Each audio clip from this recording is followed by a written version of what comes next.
Good afternoon, John Donovan. Hi, Marty Keller. How you doing? I'm doing great, thank you. It's a Good. beautiful summer day here in Sacramento, Yeah, and here too.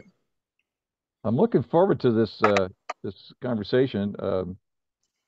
But before I talk about that, I want to just welcome people who are dropping in for the first time. This is Marty Keller, John Donovan, and dialogue about the intentional living process, the process for deepening our experience of ourselves that John developed over the course of the last 25, 30 years now.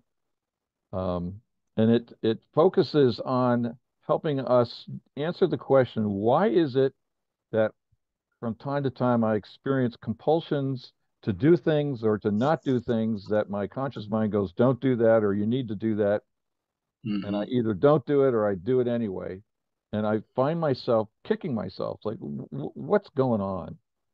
And uh, what we're working on here is demystifying that behavior and finding ways to befriend those compulsions rather than fight them, be angry with them, try to alienate them from ourselves because they are ourselves. And Yeah. as you'll see if you follow us in this podcast, these compulsions actually become gifts when we learn to use what they have to offer us. Um, So that's what we do here. And if you're here for the first time, we welcome you and grateful that you're with us. Yeah. Last week we began a conversation we didn't finish, so we'd like to finish it this week about the relationship between this intentional living process or accountability process and the 12-step program. And 12 Yeah. steps, which began as uh, Alcoholics Anonymous, and then it branched out to Al-Anon and Alateen, Adult Children of Alcoholics, and then into other, focusing on other addictions, Narcotics Anonymous, Debtors Anonymous, et cetera, et cetera. This whole range of programs is based on the original 12 steps that Dr. Bob and Bill W. Created back in the 1930s when Alcoholics Anonymous began. So it's almost 100 years old. We're just a decade shy of its being around for a century. And Oh, wow. Yeah. both you and I came into the accountability practice through 12 steps. Right. You and I both have experience. We started our ACA, Adult Children of Alcoholics, right around the same time in the late 1980s. Right. You also have experience in AA, and so there's a lot of folks come to our meetings and work on the intentional living practice with us who had their start in recovery, psychological recovery from Hmm. the 12-step program. And there's questions. People from Yeah. time to time kind of they see these things as somewhat different. And every once in a Hmm. while, people get contradictory information. I have several people who have sponsors in their AA program and say, don't bother feeling's a waste of time, Right. etc. And again, these programs both have different um, aims and goals than, Hmm. for us, for the intentional living process, well, let's do it the other way. So AA is a goal, a program which is designed to help regulate behavior, and the behavior is drinking. And Right. so the new behavior that I get by joining AA is sobriety. Correct. That is the refraining from the consuming of alcoholic beverages. Or if I join Overeaters Anonymous, then I'm going to learn a new behavior, which is to eat appropriately. If I join Debtors Anonymous, then I learn the behavior of controlling my spending, making my Right. spending appropriate to my means, et cetera, et cetera. Here in the intentional living process, as we began to talk about last week, we are actually seeking to identify childhood trauma that's left over from unhealed from our childhood, or Mm. which we've identified with other scientists that have studied this issue as complex post-traumatic stress experience, Hmm.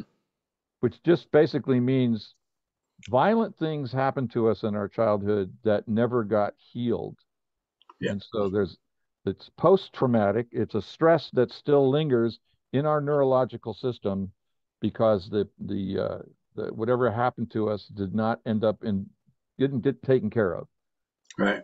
The one thing when we're little kids, we fall down and skin our knee and we get a Band-Aid on and it gets taken care of. But if we're told we're stupid or we're told we're a problem, if we're told we're a mistake, if our parents say, I'm sorry, I wish you were never born, that pain does not get a bandage over it. And so it continues to live in our psyche until it can be identified and healed. So one of the things the reason I love the intentional living process, John, is because it helped me from the very beginning when I first started working with you to identify what was in my subconscious, which I was completely oblivious to. I had Yeah. no, No, I none. could feel there was something inside. Right. I mean, I had enough awareness that because every once in a while, I think I've shared with us in this podcast, every once in a while, I would actually feel like there's a truth I need to say, and I could feel like hands choking me and saying, "Don't say that." Yep. Literally being the truth being choked off. So I knew Yep. there was something. I just had no clue how to access it. Yeah. Yeah. So uh, in our conversation last week, we began to talk about the distinction, and you started the distinction between intentional living and the earlier 12 steps programs by identifying a process in ACA, Adult Children of Alcoholics, called uh, which is stated in the solution. The solution is to become your own loving parent. Yes. And you pointed out that at least in the earlier years of ACA, the the actual how you do that wasn't specified. Right. And you went through last week the process, the meetings are run. They're generally designed to avoid what's called crosstalk, which is any comment that anybody might make on something someone said. Right. That's discouraged. So the idea is that for the first time in my life, I might be able to say something about myself that no one's going to put down, nobody's going to stop, nobody's going to disagree with, nobody's going to offer me advice. I'd actually just be heard with unconditional love, and that Yes. the idea is that itself has a healing energy to it, to be listened to with respect and with affection and love is itself a healing process. Yes. So what you started with us last week was to identify in the accountability tree process, and you put the accountability tree on the screen so people could follow along with you. Um, how we become our own loving parents, Right. and maybe before we go deeper into this conversation, you might just give a quick summary of what we talked about last week, and then we can uh, Yeah. go That into it sounds real good. Yeah. go into it We're more gonna put it up deeply. here. So the this is what I call my board work, and this is the practice that we're talking about, the accountability tree practice. And what I discussed was that in me owning the results of whatever trauma I went through, and subconscious trauma, just by definition, means you don't know. Subconscious, you don't know. And And especially because it tended to happen in a time before we even had words, pre-verbal. yes, pre-verbal, So we and some couldn't of it is so we couldn't know except as a felt experience. exactly okay. Well put, because this accountability tree is a felt experience. Exactly. Um, and we get to it. Let me explain here. We get to these results based on unresolved complex post-traumatic stress display. The display of unresolved post-traumatic stress is in this column. For me, it was codependency, addiction, or some type of avoidant behavior. And one of my avoidant behaviors was either workaholic or rageaholic. Okay. So the accountability process, and we had it equated to loving parent, what we offer in this program is that to address these, not fix them, address these, we simply told the truth about where we found ourselves, knowing that this is a result of unresolved trauma. Albeit the trauma subconscious means I don't know, it is still active in our brain function, in our decision-making process. So the example I generally use is the toast is burnt. Okay, the toast is burnt, and I find myself going into some fight, flight, freeze, please, attack mode, or screaming, yelling, and there's nothing. Toast is burnt in real time. Is put it in this, throw it, put another piece in, adjust the dial. I don't know. It's just like real simple. And I would find myself in one of these behaviors. So something happened in my childhood where messing with your food was not okay. I don't know. It didn't matter. It could be going hungry as an infant for a prolonged period of time and not getting attention. We don't know. We don't know. It's trauma that's stuck. Trauma is stuck energy.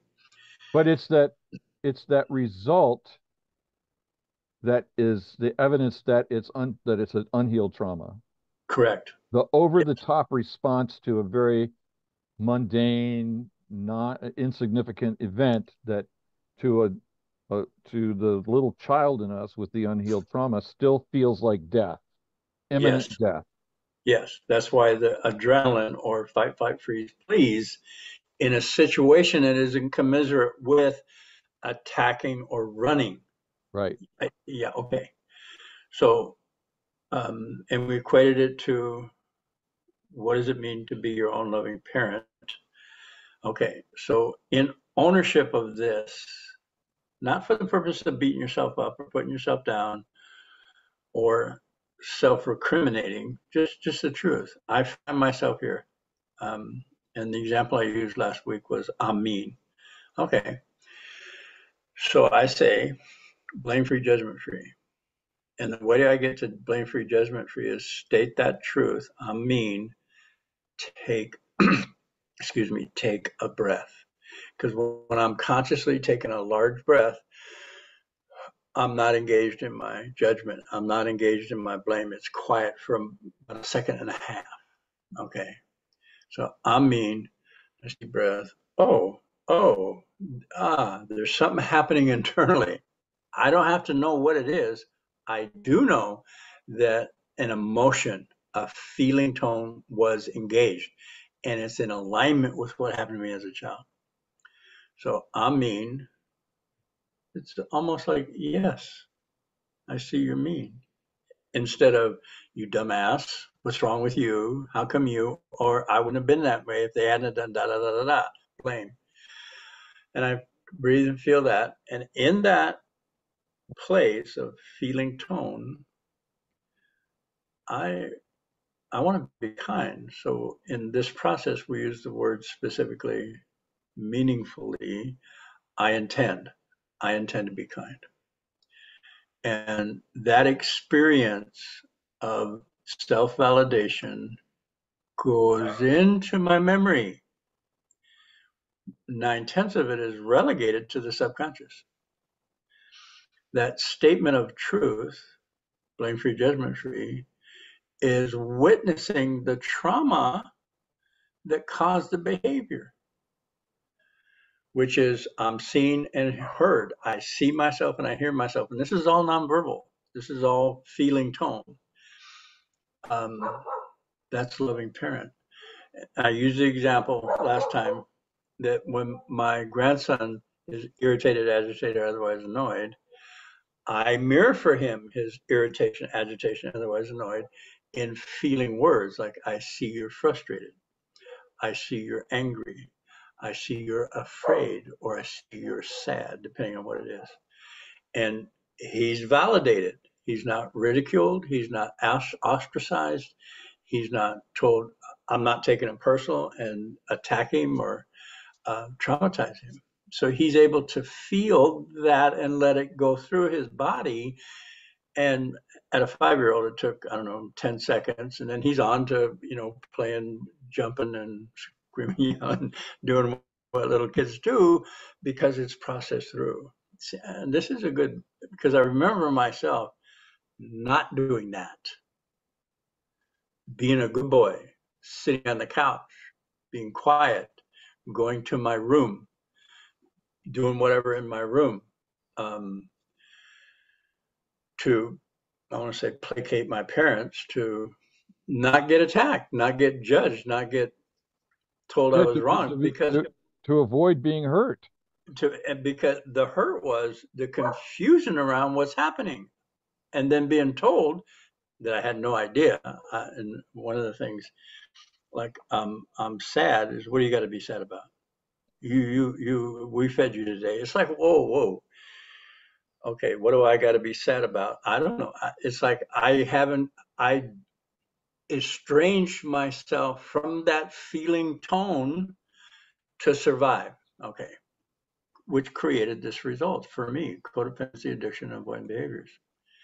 So this process is counterintuitive, because usually when I go to a therapy session or a talk session, I want to feel good. I want to be better. I want to be good, instead of naming my character defect or my fault. Codependency is a fault. Addiction is a fault. So I want to work through the fault. So I'm gonna try to be good. Oh, okay. Don't get me wrong. Talk therapy and the traditional therapies have done good. I'm not saying they haven't done good. It was a slow process for me. This process of, again, the example I used last week is I'm mean to the point of cruelty. Just staying that blame-free, judgment-free. And again, I'm going to explain what I mean. How to get to blame-free, judgment-free is simply say that truth and then breathe. I mean, a conscious inhale, exhale. And in that second and a half, 2 seconds, I'm out of my rational mind, because I'm concentrating on filling my chest and relieving my chest. So I'm not thinking. In that not thinking place, that quiet, no word place, I feel the impact of that truth. I mean, oh my God. And I can describe it now, but when I first started this, and years into me doing this, I couldn't describe it. In fact, when I found myself in a reactive mode, in a fight, flight, freeze, or one of these character defects, I would notice I'm sad, hurt, or afraid. I don't know, but one of these things is going on, because when these things go on, I attack or I self-recriminate, self-deprecate. So, oh, okay, I'm sad, hurt, and afraid. And that was a healing in itself, just acknowledging that I'm feeling something. I couldn't describe it, but I knew I was in a feeling tone. I validated the feeling tone, even though I didn't have the word for it. I intend to forgive myself. I intend to be kind to myself. I intend to be kind to myself in this process of self-discovery. Yes. And every Okay, time I so did that, go ahead. I'm sorry. So because I'm watching the clock here, and I got questions. Yeah, good. So one of the things, so I'm trying to conceive of the essence of the 12-step process. Yeah, The essence, so I'm gonna just offer something and then see what you think. So to me, the essence of the 12-step process, there's a parallel here. So in the fourth step, I do a fearless moral inventory of my character defects, and that's in yeah, the AA program. And the ACA program, I do a fearless moral inventory of my parents' character defects, because in effect we'd become like our parents. yeah, So that seems to have some resonance with this process here of telling my truth.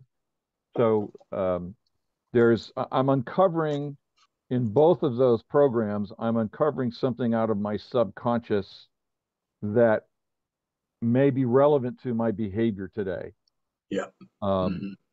my experience in ACA is that the process by which we dig those things out is not quite as impactful as the process in the intentional living, because they're partly because the meetings are facilitated. So when you and I facilitate a meeting, we can help people find what's going on. We can ask questions that Yeah. help draw out people's information. Hmm. That doesn't happen in a 12-step meeting. Right. But there also, what seems to be different, excuse me, is that in a 12-step meeting, there's no asking what I want and No. setting of an intention. Instead, the 12-step process turns this all over to a higher power Yes. to create results. Correct. And so maybe that's maybe that's something that you could talk a little bit about, that distinction, because in the intentional living process, we never use the words higher power. Right. So this, my truth in the written aspect of the 4-step, the way I did it, the way I understand it, is that I would write down my resentments. Oh, I'm here. And then talk about them, discuss them, which is healing, which is Right, beneficial right. to get it out so that it's not hidden from me. It's like my bad relationship with my father is due to because he's my dad and he's an asshole and he does things like this. Well, okay, wait a minute. That created a resentment in me. Oh, that's new. Oh my God, it's internal. I can address the resentment. I can't change my father. He's always going to be. But see, that 4-step got me to look inward. Okay, now the accountability tree, and we've gone through this before. We've gone through all 12 steps here. This process, part of it is a 4-step on steroids. Exactly. I'm mean to the point of cruelty. I'm full of resentment. That's what mean. If I don't have any resentment, why would I want to be mean? I'm addicted to a resentment. There you go. Okay. Yes, that's trait 8, addicted to excitement, addicted to fear. Okay, and that's adrenaline. And I want to make a little sidebar here. We began the first one last week by saying that some of the uh, information from the 12 steps and the intentional living are contradictory. And one of them was from the 12 steps, and I've heard and I've said to people, feelings aren't facts. Oh, but see what they're talking about because they don't have this information. And okay, I don't want to like know that I know what they're doing. Based on my observation of that and my own experience of that, what I called that feelings are facts, was actually a reaction response drenched in adrenaline. So their statement, feelings, if it's adrenaline, exactly, are not fact. That's a true statement. Only adrenaline mimics feeling. Your palms get sweaty, you have a sensation in your body, but adrenaline gets you out of your emotional feeling tone body to respond and react for survival. Okay, I just wanted a little sidebar there. So in their context, feelings are facts. It's true. In our context, feelings are the secret. Feelings are the way out to nurturing self, understanding, knowing self through our feeling emotional body. Okay, that's what this does. It connects us to our emotional body. And when I say emotional, we've broken emotional out into two things, emotion and feeling. They're actually simultaneous, they happen. What we recognize and what we can identify are the feeling tones, the sensations in our body, tight chest, tingling in our arms, tingling in our legs, constriction in our gut. See, we can identify those, but all those feelings are attached to an emotion. Otherwise, there would be no feeling. Okay, so 4-step on steroids. I'm mean to the point of cruelty. Yes. Oh my God. That happened. And like you said, now that I'm in that loving place of seeing myself truth without blame or judgment, codependency, addiction, or avoidant behavior, that's what we didn't get from our parents. And then I intend to be kind.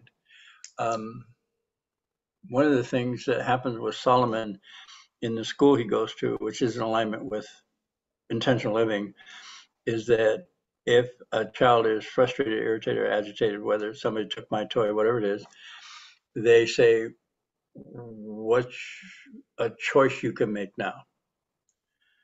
Instead of he's wrong, you're wrong, somebody's wrong, don't be stingy. No, what choice are you going to make now? And they offer choices. They don't describe the behavior as good or bad. Like that kid was bad for taking your toy. You go back and get it because that kid was. No, it's what choice are you going to make? What are you going to do? And they speak to and assist the children to be proactive without judgment, no blame, to be proactive. And this is the result instead of reactive, which is fight, flight, freeze, please, reaction, or dropping into a pattern of behavior.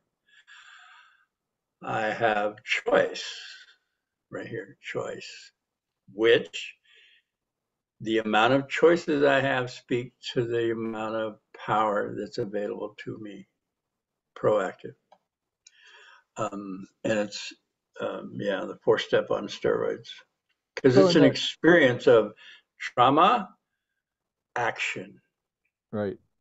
So in the 12-step program, then the action step, I think it's the A step when I make a decision to turn my will and power over to the care of a higher power. That's the action that we do in 12 steps. Yeah, that's step 11. Yes. That's that's the choice. Yeah. And step 10 is also a choice, is Right, because we continue when to we're do it. wrong, promptly admitted it. Right, Okay, that's proactive too. Yes. right. But I'm saying the first step is the decision to turn over the Right. my powerlessness or my character defects or all that stuff Right. to the higher power. Right. So in a certain way, I mean, what's we're run out of time here, and maybe we can pick this up next week. But in a certain way, the power of intention, the setting of an intention, has an implicit um, connection to a higher power. Because I don't Yes. know how to. So you said earlier, I don't know how to be kind Right. to myself or others. So when I Right. set, I intend to be kind. There's a faith element to that intention that is Yes. that somehow I'm connected to a potential manifestation of kindness that's not necessarily in my conscious mind. Now, maybe in my subconscious mind, I know how to be kind, Mm-hmm. um, but we tend to not get too mystical in this work, but there is an implicit, for me anyway, there's an implicit understanding. And I actually use this when I facilitate, John. So I could get dinged in the facilitators union, but um, I actually will say that an intention is a two-way process. The first way is up to the higher power. I intend to be kind. That's a directive to the higher power. Show me kindness. Yep. And then simultaneously, it's directed downward into my subconscious to begin to change that belief system in there about kindness or self-violence. Yes. I might do a version of that myself. Thank you for that. Tapping into the subconscious, and we can go to Jung or Jung superconscious, and that's the what he calls race consciousness or archetypical behaviors that are similar to humanity throughout the ages. You can call that God. You can call that a process of connection to God. Right. What I know is, and how I say it, is that when I'm connected to my subconscious through this process, drop into a feeling. It's a condensing of frequency. Right. I drop into imagination, inspiration, and intuition, which is another way to say God speak through me. Yeah. Or my higher awareness, my higher self acting in my own best interest now, allowed to come through. So we've all heard that voice in our head, especially when we're about to do something really stupid.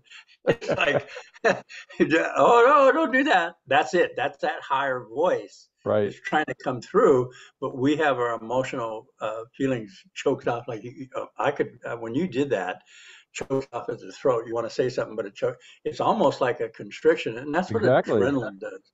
Yeah. Adrenaline will, oh, don't say that because you're going to give up your safety, which is being mean, John. That's how you survived.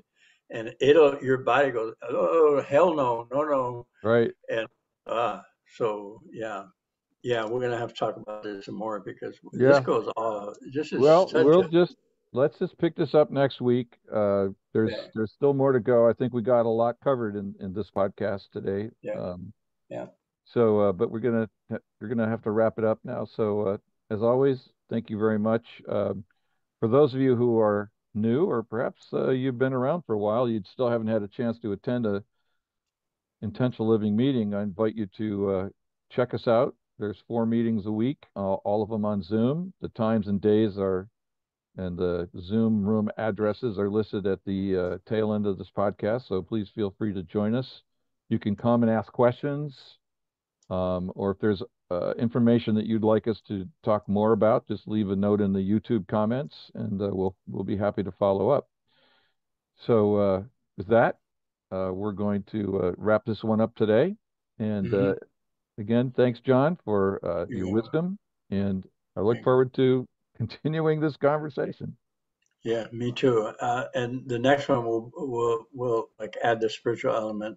If I'll add my opinion or my belief about what's really happening on a cosmic esoteric level. I'm excited about that. All right, Yeah. now that's a real cliffhanger. Thanks. Yeah. Okay. Thanks, All right. John. Okay, You're we'll look welcome. forward to it. Yeah. Bye.